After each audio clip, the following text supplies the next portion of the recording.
to Service is sponsored by Pinnacle Bank. God is giving you more of what you love. Please. Oh, that was abrupt. More stars. More laughs. And more stars. Weekday mornings at 9 on News Channel 6. The Live 5 for 6 Skyview Network, sponsored by Terry Lambert Hyundai. We have weather whiplash for the last few days of February. We are starting out the week warm, going all the way up to 80 degrees on Wednesday, then a big cool down all the way into the 50s on Friday with chances of rain nearly every day. I'll have all those details coming up. It is an understatement. Rises in insurance premiums are causing some South Carolina businesses to suffer. The law leaders are now sounding the alarm on. And delays and difficulties why students who need federal loans may have to wait months. Your news at 4:30 starts now. Live from Television Park, this is WJBF News Channel 6 at 4:30. Good afternoon, everyone. I'm Dee Griffin. Thanks so much for joining us. Coverage you can count on begins with Georgia Governor Brian Kemp. Well, turning now to a first look at our weather with meteorologist Jenna Petrati, and you said it off the top of the newscast as whiplash in the weather area. Yeah, it really is. There's so much to talk about this week. Yeah. Starting out with the beautiful sunshine we're having. It's a great Monday. It's also pretty warm. Here's a live look in at our Terry Lambert Hyundai Skyview cam at Augusta Regional Airport. You can see the winds are pretty strong today. That flag is blowing quite a bit, and the temperature change is pretty drastic. We are anywhere from 10 to 15 degrees warmer than we were yesterday. So definitely a brief cool down over the weekend, but we are right back to some spring-like temperatures, sitting in those low 70s, 72 in Millen and Swainsboro, 73 in Augusta and Thompson. Overall, pretty consistent. All of us anywhere from 72 to 74 degrees. Dew points are low, seeing those upper 20s through upper 30s. So we have a dry and warm air mass in place. The warm air coming in from the south. Those winds up to 14 miles per hour in Augusta and Waynesboro, 13 in Aiken, 8 in Bardwell. The winds are really going to stick around over the next few days. It's going to be breezy, but we will have some other changes. So for now, we're dry, but we could see a few showers tomorrow, along with this increase in clouds that will be moving in our direction.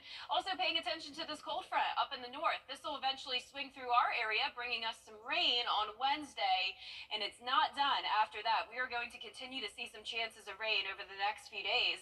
But in the meantime, tonight looking great, staying mostly clear through the 8 o'clock hour.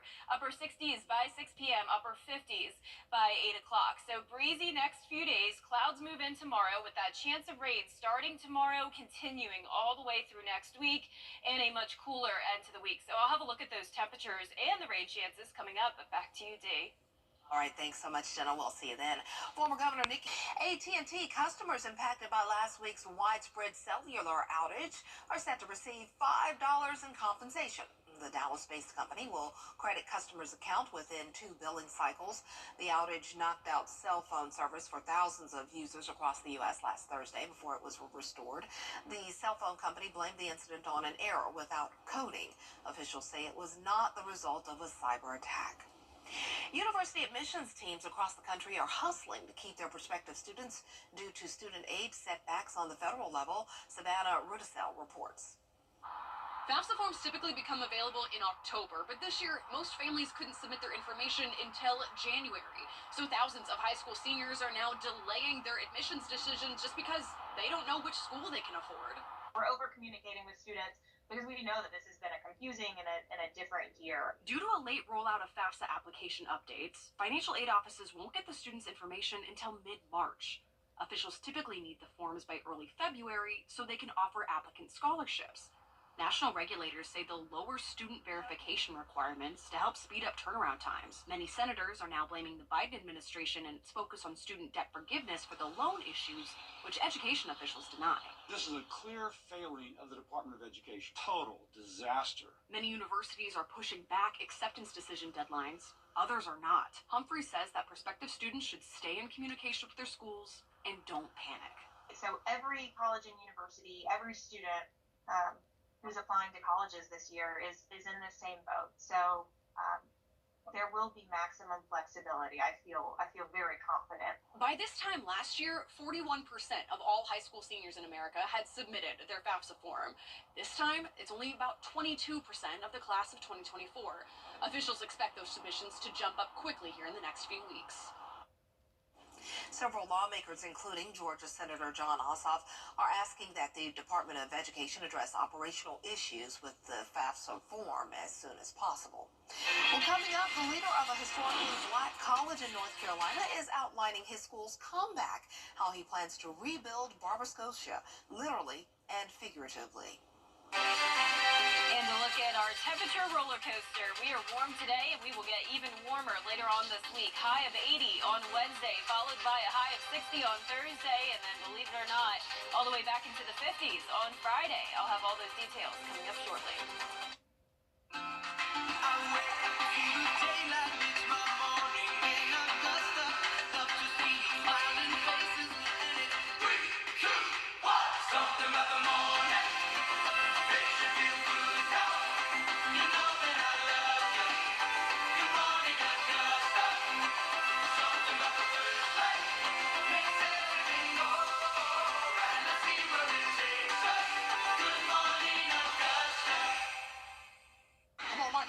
S.com.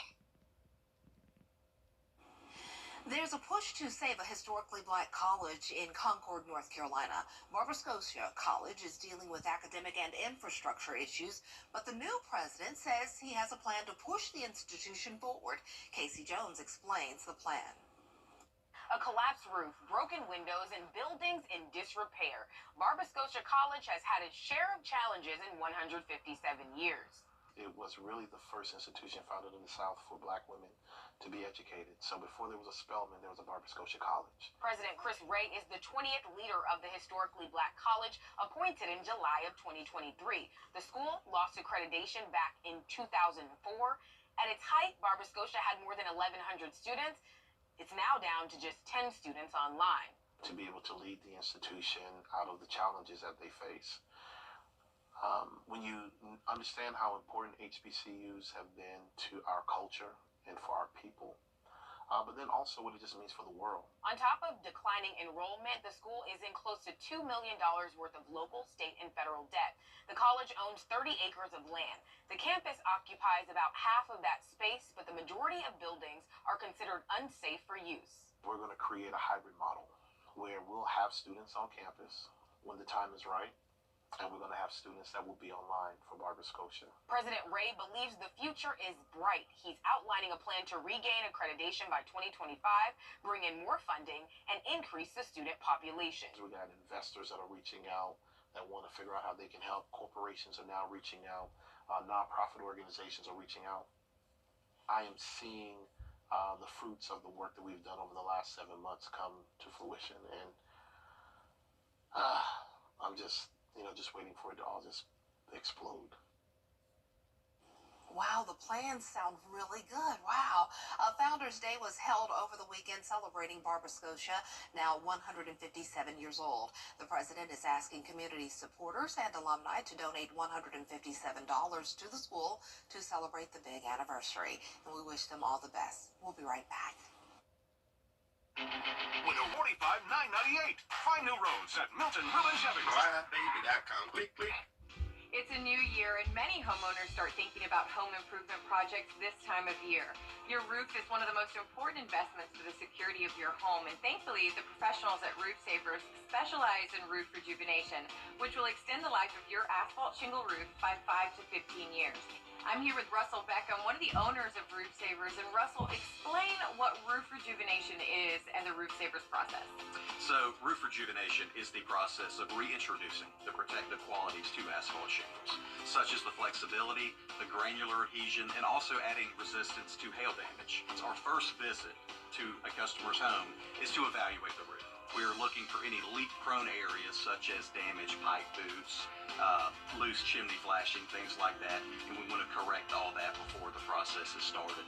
Then we will soft wash your roof to make sure all the black algae and moss and dirt come off. Then the roof is treated with the rejuvenation to extend the life of the roof. The roof is a major expense. This product can save you a ton of money. As you can see the before and afters, and it is plain as day. This was simple. in and out process. It's a win-win for everybody. Please dial the number on your screen right now and extend the life of your roof by 5 to 15 years and save thousands of dollars in the process. Hear what other people are saying about Roof Savers? Use the keywords Roof Savers Georgia on Google and check us out online at myroofsavers.com. Weather headlines on News Channel 6, brought to you by Jamie Casino Injury Attorneys. WJBF News Channel 6, honoring Black history.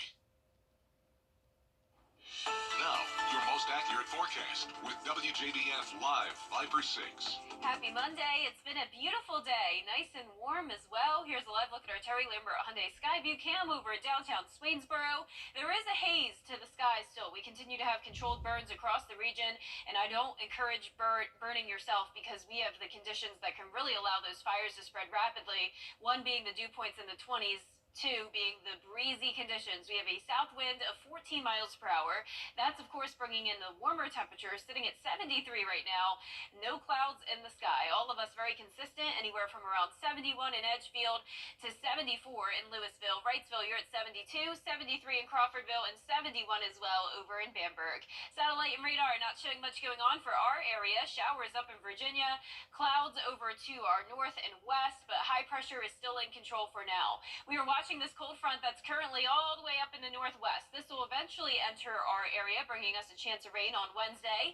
But in the meantime, the main story for now is the warm temperatures, continuing to see the southerly flow all the way through Wednesday, keeping us above average. I like to call this the fake spring, and the reason why it's fake is because, well, we have another cool down knocking on our door, and that comes on Wednesday evening. We'll have a cold front come through. That'll bring us a chance of rain. Then behind it comes the colder air for Leap Day, our final day of February, and then a pretty cool start to March, at least briefly. Tomorrow, though, starting out in the mid-40s, climbing into those mid-70s, possibly some of us reaching 76 degrees, partly cloudy to mostly cloudy tomorrow, all the way up to 80 on Wednesday. That is well above average. Then a 20-degree drop-off to 60 on Thursday, upper 50s on Friday, and then those temperatures rebound quickly all the way into the 70s by Sunday again. It's going to stay breezy over the next few days, especially on Wednesday with that cold front passage, and rain chances are around every single day this week. 20% for just Tuesday and Thursday, so mostly dry days there. Wednesday, we have a decent chance of rain, and then Friday will definitely be our wettest day of the week. So let's break it all down now. Starting tonight at 6 o'clock, skies remain clear, winds coming in from the south, clouds taking over tonight through Tuesday morning. So we do have this minor disturbance coming through, so a few showers will be possible in the northern portion of the CSRA from the hours of 9 a.m. to around noon tomorrow. Very light rain, though, and most of us won't even see any of it. But Wednesday, that's when we'll watch for this cold front passage. We could have a chance of some brief heavy downpours, and that'll be between the hours of, say, 4 o'clock Wednesday to around 8 o'clock. So here it is on our future cast, closer to home, 2 o'clock on Wednesday, just the clouds. Here's that cold front coming through, going right through town, I-20 around 4 to 5 o'clock. This will not be severe, though. I'm really not even expecting many thunderstorms with this, if anything. For the most part, just a brief rain. Then as we look ahead to Friday, we're going to have a warm front develop, and this will put us in a wedge setup. So warm front to our south, high pressure to the north, and then in return, we have that scattered, widespread light rain pretty much all day Friday with a big variety of temperatures. So a lot going on this week, but tonight we'll be in the mid-40s to around 50, highs tomorrow in the low to mid-70s. In your 10-day forecast showing the warm temperatures for now. Cooling down for Thursday, that's Leap Day, high of 60, all the way down into the 50s on Friday, overcast days into the weekend with that wedge set up. Next week, we'll be back into the 70s with more chances of rain. Up and down, up and Yes, literally a roller coaster. Yes, it is. Thanks so much. Well, coming up, a new biopic in the works about the life of WWE legend, a legend. Stay tuned. At Honda Cars.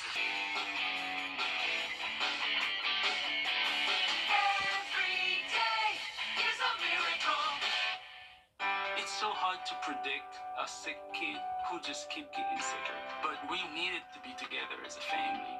My family is my entire life. My family means the world to me. When we're together and we have support from Ron McDonald House, we can be a little stronger. They provide food and a place to rest your head, and they will help you through every step. That's what gets you through every day when you don't know how else you're going to make it. It makes you feel like you're not alone. You can't always always choose the weather, but you can choose your weather app. Go with the most accurate and most trusted, the Live 536 mobile app. Download it today. Dwayne "The Rock" Johnson's company is producing a biopic about wrestling legend Ric Flair, and he posted this video about it.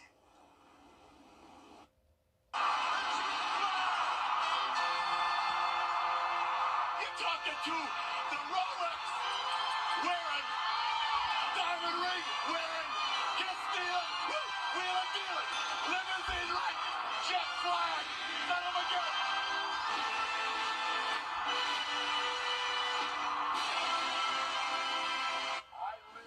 Oh, wow. $7 Productions will be producing the movie. No word on who would play Ric Flair in the movie or when it could be released. Flair is considered one of the greatest wrestlers of all time. He's been inducted into the WWE Hall of Fame twice. Wow. Tell you a little fun fact here. I used to be so jealous of the boys I hung out with at Macedonia Baptist Church while we were growing up. Byron Hatney, Linwood Holmes, Mark Rump. They used to all, Kevin Walker, they used to all get to go to the WWE shows, and I could never go because I was a girl. But they would all come back and talk at church and at school about Ric Flair. So that is so cool. Well, coming up on News Channel 6 at 5, exit 190 in Grovetown is open. What commuters are saying about the new diverging diamonds.